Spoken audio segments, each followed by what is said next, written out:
এই মুহূর্তে আমার পিছনে যে এলাকাটা দেখতে পাচ্ছেন এটা বাংলাদেশের সর্ববৃহৎ মাছের পোনা বিক্রয়ের স্থান, যেটি যশোর জেলার চাষড়া বাবলাতলায় অবস্থিত। তা মূলত আপনার শীতে প্রায় 4 মাস মতো কার্যক্রম অনেকটাই স্থবির ছিল। এখন ধীরে ধীরে গরম পড়ছে এবং সামনে বর্ষার সিজন আসতেছে। এখন চলছে এখানে পুকুর প্রস্তুতির পর্ব। আর এখন কিছু কিছু সাদা মাছের আপনার বুট থেকে আপনার রেণুপোনা উৎপাদন শুরু হয়ে গেছে অলরেডি। এই রেণুপোনাগুলো যদি আপনারা নার্সিং করে সেগুলো নার্সারি পুকুর থেকে ধানি তৈরি করে বা আপনারা পেতে পারেন লক্ষ লক্ষ মাছ। তা আসলে সেই ক্ষেত্রে মেন যে বিষয়টা হলো সেটা হলো পুকুর প্রস্তুতি। তা রেণুপোনার জন্য মূলত পুকুর প্রস্তুতিটা সবথেকে গুরুত্বপূর্ণ। আমি দেখলাম যে এটা পানি শুকিয়ে প্রথমে চুন দেওয়া হয়েছিল। চুন দিয়েছিলেন, তারপরে কি আপনি দিয়েছেন? একদিন ফেলাই রেখে তারপরে সার, খোল, গোবর, তারপরে সার, পটাশ, আচ্ছা, এইসব ব্যবহার করা হয়েছে এই পুকুরে। আর এরপরে আপনি পানি দিচ্ছেন? হ্যাঁ, এটা হলো বোরিং এর নতুন পানি দেওয়া। আর এটা হলো মূলত ধানি পোনার জন্য, ধানের জন্য। ধানের জন্য আমি প্রস্তুত করি। আচ্ছা, রেণু ধানের জন্য কি একই ধরনের কার্যক্রম? ডিমের জন্য হলো সার, খোল এইসব কম ব্যবহার করতে হয়, আর ধানের জন্য বেশি পরিমাণ ব্যবহার করতে হয়। আচ্ছা, সার, খোল এটা দেওয়ার পরে মনে হয় পানির কালারটা কিছুটা সবুজ হয়েছে নাকি? সবুজ হয়ে গেছে। আর পুকুরে যতদিন ফেলায় রাখা হবে, যত সময় পাবে ততই পর্যাপ্ত পরিমাণ খাবার তৈরি হবে। আচ্ছা, সার খোলের কারণে ধানের জন্য খাবার তৈরি হবে। আচ্ছা, এখন আপনারা পানি দেওয়ার কয়দিন পরে যে ধানি পোনাটা মজুত করবেন? আমি মূলত পুকুর 2টা প্রস্তুত করেছি পাঙ্গাস মাছের ধানের জন্য। তার জন্য আমার এখনো হাতে 1 মাস মতন সময় রয়েছে। আচ্ছা, তা আমি এর 1 মাসের ভিতরে আর কোনো মাছ আমি দেবো না। কেউ মনে করেন মাছ দিলি 7-8 দিন 10 দিনের মাথায় দিতে পারে।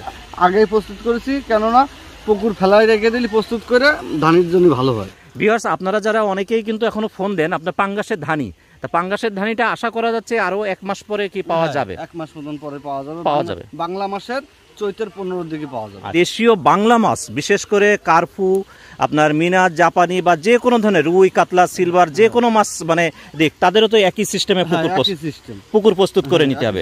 পুকুর প্রস্তুত করে নিতে হবে। পুকুর প্রস্তুত করে নিলে ভালো হয়, অনেক ভালো হয়। আচ্ছা, পুরনো মাছ যাবতীয় যা আছে সব পরিষ্কার করে নিলে ধানি ভালো হয়। আর ডিমের ক্ষেত্রে তো পরিষ্কার করাই লাগবে। খামারি আছে যে সরাসরি পুকুরে দিয়ে যায় পুকুর প্রস্তুত না করে, সেই ক্ষেত্রে কি ধানি মিসিং হওয়ার সম্ভাবনা? ফলন কম হওয়ার সম্ভাবনা থাকে বেশিরভাগই। আচ্ছা, ধানি যারা মজুত করবেন তাদের পূর্ব শর্ত হলো পুকুর প্রস্তুত। যদি এখন চান এই 2 পুকুরে এই যে গ্লাস কাপ, পুটি, সিলভার, ব্রিগেড এইসবের ধানিও 5-7 দিনের মধ্যে পাওয়া যাবে। যদি কেউ চায় তা 5-7 দিনের মধ্যে ওই ধানিও পুকুরে দিতে পারবে। ডিম বের হয়ে গেছে।